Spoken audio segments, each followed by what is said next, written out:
Graça e paz do Senhor Jesus a todos. Hoje nós vamos continuar nossos estudos com 1 Coríntios capítulo 7. Nesse capítulo, Paulo vai dar instruções à igreja com relação ao estado civil de cada um, como devem se comportar os casados, os solteiros, as solteiras, as viúvas, os homens em geral e as mulheres em geral, dependendo do seu estado civil. Então, para cada um, Paulo tem uma orientação para eles. Diz assim: ora, quanto às coisas que me escrevestes, bom seria que o homem não tocasse em mulher. Com certeza, a igreja havia mandado uma carta para Paulo perguntando como que eles deveriam agir com relação a esse ou aquele estado civil das pessoas que se convertiam naquela época. Então, a resposta geral dele foi: eu tenho para mim que o bom seria que o homem não tocasse em mulher. Então, esse era o sentimento de Paulo, porque ele queria se dedicar 100% à obra do Senhor. Então, ele diz: eu vou falar por mim seria bom que o homem não tocasse em mulher. Mas ele diz, por causa da fornicação, ou seja, muitos não toleram isso, não conseguem viver sem, cada um tem a sua própria mulher, ponto. E cada uma tenha o seu próprio marido. Então, você não consegue ficar sozinho, sem mulher ou sem marido, então tenha o seu marido, tenha a sua mulher. Essa era a opinião de Paulo. O marido pague a mulher a devida benevolência, ou seja bondoso com ela, trate-a bem, seja benevolente com a sua esposa. Da mesma sorte, a mulher tem que pagar com benevolência, ser boa ao marido. A mulher não tem poder sobre o seu próprio corpo, olha isso, mas tem o marido. O marido tem poder sobre o corpo da mulher. Também da mesma maneira, o marido não tem poder sobre o seu próprio corpo, mas a mulher tem. Ou seja, é uma relação de dependência e é uma relação de domínio. Um tem domínio sobre o corpo do outro, porque já não são mais um. É como se você tem domínio do seu próprio corpo, então você vai ter domínio sobre o corpo do seu marido. E o seu marido vai ter domínio sobre o seu corpo. Por quê? Porque é uma só carne. É isso que Paulo estava tentando dizer. Que a gente, a partir do momento que está casado, perdeu o domínio do corpo. Então você não pode, hoje eu não quero, hoje eu não estou com vontade, hoje eu não vou fazer nada. Você não tem mais esse domínio sobre o seu corpo. Se o seu marido deseja, se a sua mulher deseja, um está ali para satisfazer o desejo do corpo do outro. Foi isso que Paulo está dizendo, entendeu?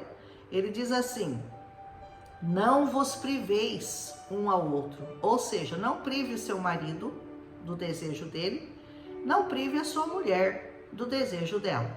Senão, a não ser, ele diz, por consentimento mútuo. Por um pouco de tempo, você pede permissão ao seu marido: olha, eu vou querer fazer um jejum de tantos dias, então você não me toca e eu não te toco. Consentimento mútuo. Para quê? Para vocês se aplicarem ao jejum e à oração. É a única condição que Paulo diz que você pode ficar um tempo privada do seu marido e o seu marido privado do seu corpo. Depois ele diz: ajuntai-vos de novo, para que Satanás não vos tente pela vossa incontinência. Se você fica aí num jejum muito prolongado, o seu marido está querendo e você não está, você está jejuando, e aí? Ele vai com certeza olhar para outras mulheres, ou a mulher vai olhar para outro homem. Então, tem que ser uma coisa combinada, tem que ser tudo dentro do consentimento mútuo. É isso que Paulo está falando. Digo, porém, isso como que por permissão e não por mandamento. Então, isso aqui que ele está explicando àquela igreja de Corinto não é exatamente um mandamento. Ele está dizendo: eu não estou falando isso como mandamento, eu estou falando isso como permissão. Eu estou falando isso porque eu creio ter o Espírito de Deus, e ele tinha realmente, e ele recebia orientações do Senhor de como as pessoas deveriam se portar. E nós temos que entender que a igreja estava sendo formada, que a igreja precisava de princípios, a igreja precisava de orientações. Então Paulo coloca isso como uma permissão, não como um mandamento. Entendeu a diferença? Porque eu Paulo gostaria que todos os homens fossem como eu mesmo sou, mas cada um tem de Deus o seu próprio dom, um de uma maneira e outro de outra. Se fosse por mim, homem não tocaria em mulher e ficaria todo mundo bem. Essa é a posição dele. Mas ele dizia, cada um tem um dom em Deus e cada um tem o seu limite, cada um tem a sua necessidade, cada um se porta da maneira como o Espírito Santo lhe conduz. Amém? Eu digo, porém, aos solteiros e às viúvas que lhes é bom ficarem como eu. Eu concordo com Paulo, as viúvas ficarem sem marido. Então, ele diz assim, se você tá viúva, não vai procurar casar de novo, fica aí, faz a obra do Senhor, alegre-se com as pessoas, ajude as pessoas, você é uma pessoa livre, você vai ter tempo para se dedicar a essa palavra, para se dedicar ao Senhor, como eu tenho todo o tempo do mundo para me dedicar ao Senhor, para me dedicar a essa palavra. E os solteiros também, né? Então não só as viúvas, como é o meu caso, mas os solteiros também. Eles estão livres para trabalharem única e exclusivamente para o Senhor. E esse era o desejo do coração de Paulo. Mas, se vocês não podem conter-se, casem-se, por favor. Se você não pode se conter, se você não consegue ficar sozinho, case-se. Não vai sair fornicando por aí, porque é melhor casar do que abrasar-se. Então, a melhor solução para você que não consegue ficar sozinho é o casamento. Não vai entrar numa relação de, vamos dizer assim, uma relação de fornicação, porque fora do casamento é fornicação. Todavia, aos casados eu mando, olha, agora para os casados é um mandamento, não eu, mas o Senhor. O mandamento para os casados não é dele, é do Senhor, que a mulher não se aparte do marido. Tá casado? Não tá feliz? Sinto muito. O mandamento é esse, permaneça casado. Se porém se apartar, ou do marido ou da esposa, que fique sem casar. Se você se apartou, estando no Senhor, agora você perdeu o direito de casar de novo. Ou que se reconcilie com seu marido, e que o marido não deixe a mulher. Isso é mandamento. Agora já não é mais opinião dele, agora é mandamento, amém? Mas aos outros eu digo, não o Senhor, eu, Paulo, se algum irmão tiver uma mulher que é descrente e ela consente em habitar com ele, não a deixe. Você se converteu, mas a sua mulher não. Aí o que eu faço? Ela continua habitando com você, ela consente em habitar com você, você não pode deixá-la. Se alguma mulher tem marido descrente, a mulher se converteu, o marido não, mas ele consente em habitar com ela, também não o deixe. O jugo desigual é difícil? É pesado? Com certeza que é. Mas você agora é uma nova criatura em Cristo Jesus. Então ele vai te dar força, sabedoria, discernimento para você lidar com essa nova situação na sua vida. Quando vocês casaram, provavelmente ele era descrente, você também. Agora você se converteu e ele não. Você vai ter que ter paciência. Você vai ter que esperar até o seu marido ou até a sua mulher se converter. Amém? E se alguma mulher tem marido descrente, aí já falei isso. Porque o marido descrente, olha isso que acontece quando o marido é descrente ou a mulher é descrente. Se o marido é descrente, ele é santificado pela mulher. E a mulher descrente, ela é santificada pelo marido. Se fosse de outro jeito, seus filhos seriam imundos, mas agora eles são santos. Então, a mulher que é crente, ela santifica o marido. E o marido que é crente santifica a sua mulher, ainda que eles não sejam crentes, os dois juntos. E isso santifica os filhos que eles têm. Mas se o descrente, aquele que não crê, não o crente, hein? Se o descrente quiser se apartar, que se aparte. Porque nesse caso, o irmão ou a irmã não está sujeito à servidão, mas Deus chamou-nos para a paz. Se aquele que é descrente quiser sair do relacionamento, do casamento, Paulo diz, deixa que saia. Mas você que é crente, você não tem essa opção. Assim diz o Senhor.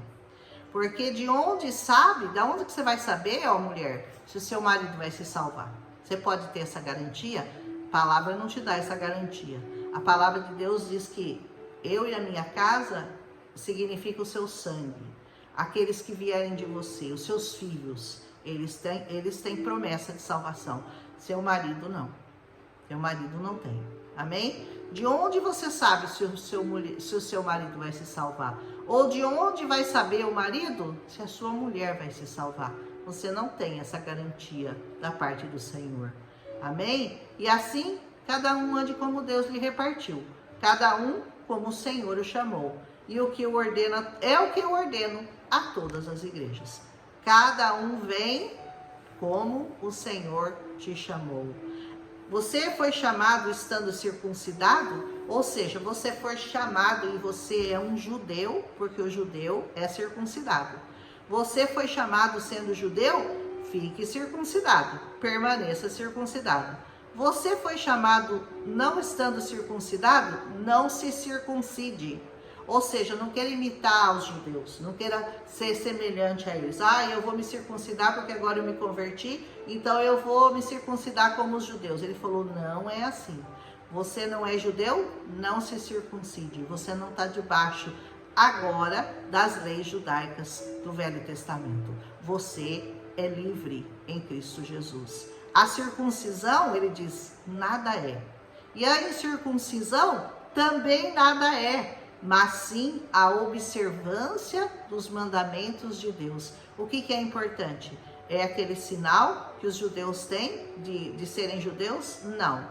E você não ter o sinal também não importa. O que importa é você ser obediente aos mandamentos, a essa palavra. Cada um fique na sua vocação em que foi chamado. Você foi chamado sendo servo? Você era servo quando você foi chamado? Não te des cuidado. E se ainda não pode ser livre, aproveita a ocasião. Continua sendo servo, mas não vá querer se apartar, porque você foi chamado sendo servo.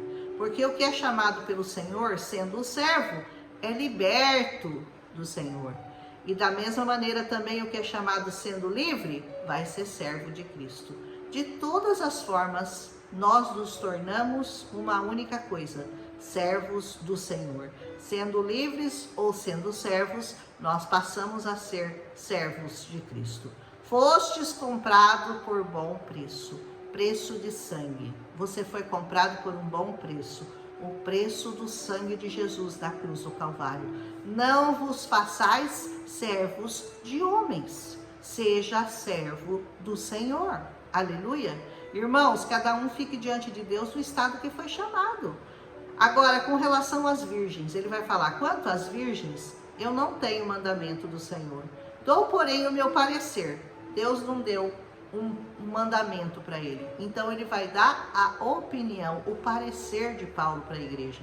Como quem tem alcançado misericórdia do Senhor para ser fiel. Eu vou falar como alguém que alcançou misericórdia para ser fiel ao Senhor. Eu tenho, pois, por bom, por causa da instante necessidade, que é bom para o homem estar assim como livre de mulher. Mas você está ligado à mulher? Não busque separar-se. Você está livre de mulher? Então não busque mulher. Não vai procurar sair para se coçar, não é verdade? Mas se você se casar, você não peca. Se a virgem se casar, também não peca.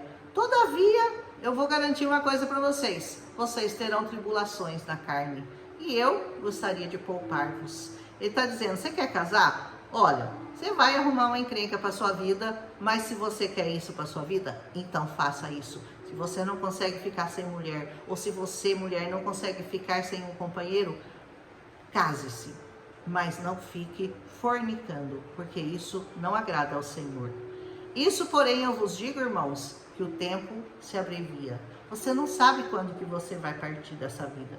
Pode ser amanhã, pode ser daqui a um mês, pode ser daqui 10 anos. Você não sabe, mas o tempo é muito cruel, ele é muito rápido. Quando você abre o olho, você já é idoso, você já está na hora de você partir. E muita gente parte até jovem, 40, 50 anos, a pessoa está partindo, 20 anos, sei lá. O que resta é que também os que têm mulheres sejam como se não as tivessem, ou seja, tenha mais preocupação com as coisas do Senhor do que com as coisas da sua mulher. E os que choram, como se não chorassem. Os que folgam, que se alegram, como se não folgassem. E os que compram, como se nada possuíssem. Viva essa sua vida na terra, como se você não tivesse nada aqui. Porque na verdade é que nós nada levaremos dessa terra, porque tudo aqui é do Senhor, e nós somos do Senhor e voltaremos para o Senhor. E os que usam desse mundo, como se dele não abusassem. Amém? Não fica querendo coisas e coisas e coisas e coisas. Porque a aparência desse mundo, gente, vai passar, diz o apóstolo. E bem eu quisera que estivesseis sem cuidado das coisas desse mundo. Não fica cuidando muito da aparência, das coisas desse mundo, preocupação com o dia de amanhã, sabe? O Senhor vai cuidar de você. Tenha isso na sua mente. O Senhor cuida de nós. Faça a sua parte e o Senhor vai cuidar de você. O solteiro cuida das coisas do Senhor e em como ele vai agradar o Senhor. O que é casado já cuida das coisas do mundo, vai cuidar em como que ele vai agradar a sua mulher, trazer coisas para a mulher, agradar a sua mulher, comprar roupa para a sua mulher, comprar alimento para a sua mulher. Mas o que é casado cuida das do mundo e como agradar a sua mulher, já tinha falado isso. A diferença entre a mulher casada e a virgem. Qual é a diferença? A solteira, ela cuida das coisas do Senhor para ser santa, tanto no corpo como no espírito. Porém, a casada, ela cuida das coisas do mundo, em como há de agradar o marido. Porque a mulher casada, ela tem que dar um jeito de agradar o marido, certo? A solteira não tem esse problema, a solteira pode agradar só ao Senhor. Servir ao Senhor com o seu corpo e com o seu espírito. Já a casada não, tem que servir o corpo com o marido. Amém? E isso eu digo para proveito vosso, para que vocês aproveitem isso que eu estou dizendo. Não para vos enlaçar, não é para que você se sinta preso, enlaçado, não, é para você aproveitar as coisas que Paulo está instruindo a igreja. Mas para o que é decente, para aquilo que é conveniente. Ele queria uma igreja que fosse decente na presença do Senhor, que tivesse regras, que tivesse princípios que deviam ser seguidos, para vos unirdes ao Senhor sem distração alguma. Por que Paulo preferia estar sozinho? Porque ele queria se dedicar ao Senhor 100% do seu tempo. Mas, se alguém julga que trata indignamente a sua virgem, se tiver já ela passado da flor da idade, e se for necessário, que faça tal o que quiser. Não peca, casem-se. Você acha que a sua virgem já passou da idade e coitada, tá sozinha. Casa com ela e acaba com o problema. Todavia, aquele que está firme no seu coração, não tendo necessidade, mas que tenha poder sobre a sua própria vontade, se ele resolveu no seu coração guardar a sua virgindade, ele faz bem. Se você decidiu entregar isso para o Senhor, você faz muito bem. Entregue-se ao Senhor na pureza do seu coração e na pureza do seu corpo. De sorte que o que se dá em casamento faz bem, olha a conclusão. Mas o que não se dá em casamento faz melhor ainda. Porque Paulo decidiu que ele tinha que ser assim. Mas ele não tinha isso como mandamento, ele tinha isso como direção do Senhor, porque ele sabia que ele era uma pessoa dirigida pelo Espírito Santo. A mulher casada está ligada pela lei todo o tempo que o marido vive. Mas, se o marido falecer, ela fica livre para casar-se com quem ela quiser, contanto que seja no Senhor. Você não vai casar com um ímpio, né? Pelo amor de Deus. Será porém mais bem-aventurada ainda se ela ficar assim, segundo o meu parecer. Amém? E também eu cuido que tenho o Espírito de Deus.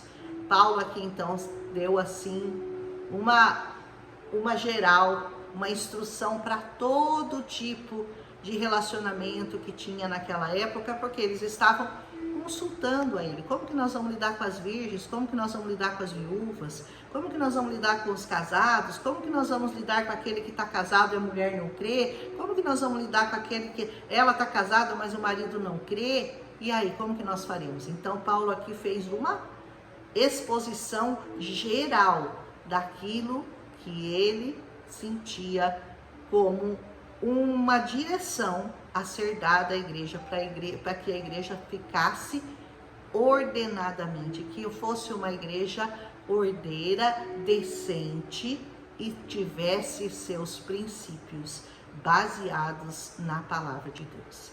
Essa é a opinião de Paulo, grande apóstolo, e a gente não pode contradizer nunca o que diz essa palavra, porque essa palavra é perfeita em todos os seus sentidos. Você está casada, permaneça casada. Você está tendo problemas no seu casamento? Ore ao Senhor, Ele dará para você uma saída. Mas faça aquilo que essa palavra te orienta a fazer, em nome de Jesus. Amanhã nós prosseguimos com 1 Coríntios capítulo 8. Tá sendo bem rápido, né? Deixa seu like se você gostou, compartilha com as pessoas que você acha que podem se interessar por esse assunto, sobre essas orientações do apóstolo Paulo para a igreja do Senhor. Um abraço e até amanhã.